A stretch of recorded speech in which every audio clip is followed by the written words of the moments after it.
client with me that is Johnny Bland. And Johnny has been working with me here in Honolulu. And today we have a special treat. Johnny is getting ready to retire. So today we are actually going to develop a webcast series for Johnny on security tips. Now, why are we doing that? Because your background has been in security for ages, right? Yes, I started this business in 1990, I believe. That's my 1990. first security job. And so what do you do today?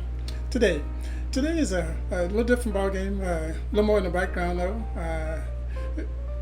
Before I got here, I was really a security manager assigned here in Hawaii for the Air Force up in the joint world. I worked for years, at least 5-6 years with the joint with the Navy, Air Force, Marines.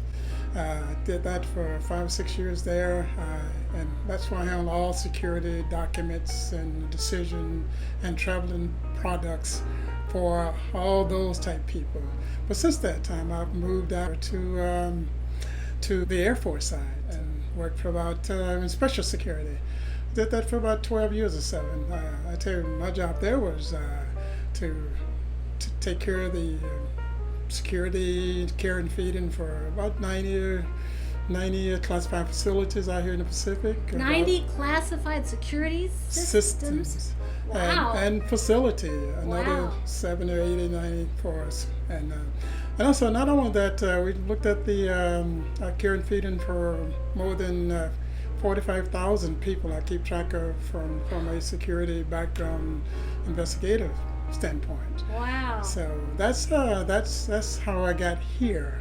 Here I'm more into information protections, and that's just at a higher level, a broader scale, where I look at all the protection measures out there to include system security, right policy. I investigate those to include facilities, not only just classified facilities, but unclassified facilities. And so I write policy for those. So now instead of 90 facilities, and I look at more of probably a good maybe 300 facilities out here throughout the Pacific. And these are located dispersed in more than, I don't know, I think it's about 41 different countries out here. So as you can imagine, I'm always on the road and doing things with all different cultures, becoming a real issue.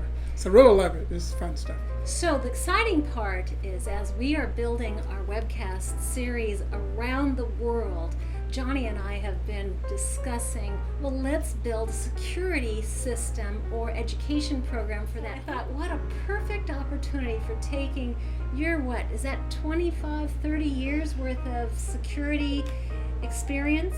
Yes, about 25, 26 years of nothing but security. Explain. Actually, when he came over, I said, let's do a little introduction about what you do, because his background is just amazing. He gave me his resume and it just blew me out of the water.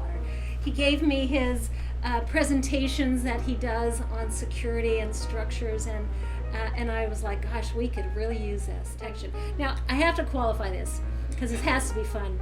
We asked Robert and I asked him to drop us off somewhere, and he had to move his baseball bat, out of the back. And so I'm really intrigued to find your answer. Do we need to carry a baseball bat with us? Oh my goodness. I know. See, we can have a blast just learning all these little things he's been doing for like 30 years. Wow. And I tell everybody, I'm one of those security guys, a security manager does not like to show up at the scene of the crime. I'm too late. So let's think about things ahead of time. Now, this is on a woman's emotional level. If we're proactive about security, does that make us just, fearful all the time because we're thinking, oh, maybe someone's breaking in? How do you get that balance of knowing that you're protected and also not being hypersensitive about your security issue? Because you carry yourself very relaxed and trusting, but yet you have a certainty and a confidence about you. Is that something that you teach in your process with all the different locations that you support and all the different people? How many people did we talk about? Yes, we're right around 45,000 people. 45,000 people. So do you help create a consciousness of confidence in your security so that you're not having to sit and worry about it? That's correct. I mean, that's my job. So my job is to come in and make you comfortable. And by telling you these are the things, the techniques that we've put in place, the processes we've put in place to protect you. So don't worry. You focus on your job, manufacturing, whether it's distribution, everything. Let people like me come in and talk to you. And once you see what we offer you and what it can be visible, something will be not visible. And that's what you really want to go with there. Don't try to do it yourself. Call somebody like me to help you and give you a plan. We can put a plan in place to help you. And we probably can show you some statistics of the type of crime committed. All those little things we will talk to you and guess what? Put process in place and you won't have to worry about that.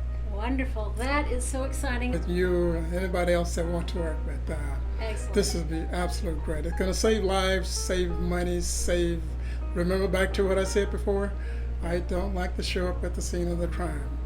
It's too late. I want to get there early and help you. And by the way, I'm keeping the baseball bat in case technology fails. Thank you so much for joining me. Thank you. Aloha. Aloha.